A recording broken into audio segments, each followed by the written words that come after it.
राम नवमी उत्सव पालित।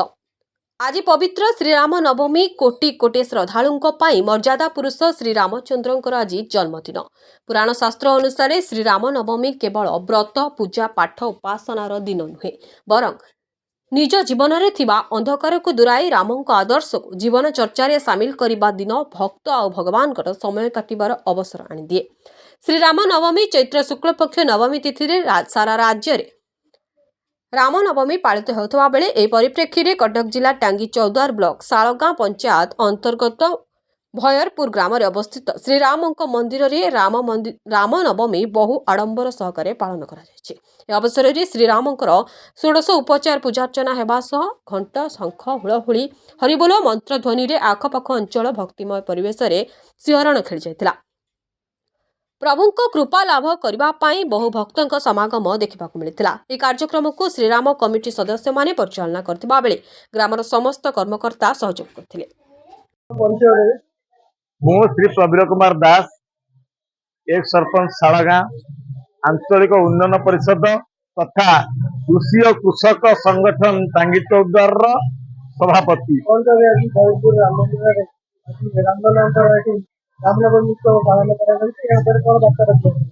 मैं आमर भैरपुर शालगां ये गोटे गाँ आमर ए अंचल गोटे श्रीराम मंदिर जहा यही वर्ष 2 वर्ष तलू जो आरंभ होता तार पूर्ण रूपरेख नहीं पारि ठाकुर नुआ मंदिर प्रतिष्ठा लाभ कर गाँव बंशीधर महांती प्रताप कुमार साहू हेमंत ओझा युवक संघ प्रत्येक पिला सहयोग प्रभुंर आविर्भाव दिन आज जदि आमे कृष्ण को डाकिबा अन्य को विरोध करिया कृष्ण को डाकिबार आवश्यकता नहीं।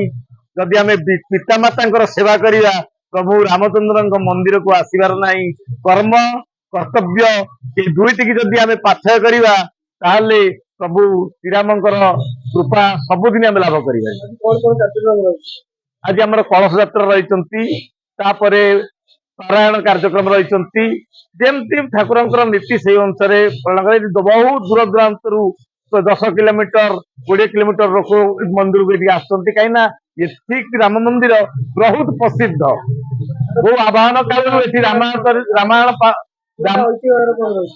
पुराण तो बहु आवाहन काल राम लीला कार्यक्रम हुए राम लक्ष्मण सीता हनुमान पूरा 7 खंड रामायण करा जाए आ बहु आवाहन काल तेणु ये मंदिर स्वतंत्रता रही भारतीय संस्कृति भारतीय परंपरा भारत ऐतिह्य सहित जड़ित मंदिर।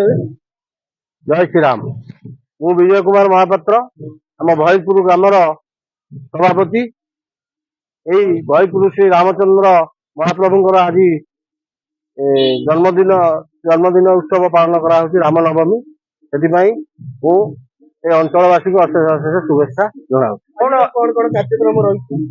आज प्रथम कार्यक्रम आमर ठाकुर नीति गति सब क्षीर स्नान सहित आमर प्रसाद सेवन अहर चालू रही रात जाके संध्या 6टार श्री रामचंद्र महाप्रभुंर जन्मदिन पुराण पठन करा आमर सांस्कृतिक कार्यक्रम यही आमर प्रोग्राम टी प्राय 2000 रु अधिक लोक संध्या जनसमागम हम एबे भी बहुत लोक आम आखपाख ग्राम मान प्रत्येक राम भक्त मान आसी एठारे उपस्थित होउछन्ति। आगामी दिन पे कोन रहिछि आपर आ 15 दिन पर हमर एठी 100 वर्ष धरी केते वर्ष हम ठीक से कहि पारुनु पाखापाखि 200-250 वर्ष होला एठारे रामलीला अनुष्ठान हुए। ए अनुष्ठान आ 15 दिन पर पुणी आरंभ हो। पूर्ण ऐतिह्य कोन रहि पूर्ण ऐतिह्य होउछि रामलीला आ गोटे हरिहाट ए ठाकुरंकर रामलीला आम कहीं पूर्वज मैंने करी आसती राम जन्म ठारू रावण मध्य जाके एठारे बही स्टेज रे करा जाए। मोर नाम हूँ श्री प्रभाकर पंडा समस्ते मते ये पाखपाख अंचल मुना नना बोली समस्ते जानती विगत 10 वर्ष हम प्राय 10 वर्ष हम महाप्रभुंर कृपारू तांकर मु सेवा कर आसुची। अत्यंत पूजा विधि आमर आज भोर 4टा समय महाप्रभुंर महास्नान तथा प्रभात समय आलती कार्य समापन सरी तत्सहित आगंतुक भक्त माने आमर भोगराग चली अल्प समय पर आमर ए प्रभु रामचंद्र कलश यात्रा कार्य आरंभ हो। संध्या समय आमर प्रतिवर्ष पालन करा होम कार्य हेब एवं तत्सहित संध्या समय को महाप्रभुंर बड़ सिंहार बेश करा समस्त पुष्पांजलि कार्य करा विगत मु तो 10 वर्ष है प्रभुंर सेवा कर किंतु बहु वर्ष बहु प्राचीन मंदिर मोर अनुभूति ये बहुत रही। महाप्रभु निकट में जी शरण पशिची से रामचंद्र जमी अहल्या को उद्धार करते कैवर्त को जमी उद्धार करते कैवर्त को जो मोक्ष प्रदान करते महाप्रभु तांकर आशीर्वाद सब ग्रामवासी विश्ववासी लगी रो।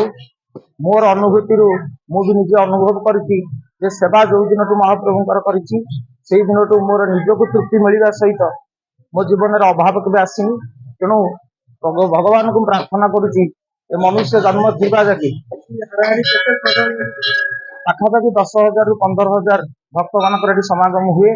प्रभुंकर आशीर्वाद से लगी रही भक्त मान सेवा आसवा चली आम अनुभव कर वर्ष बोधे आहरी भक्त मान बोधे समागम हुए।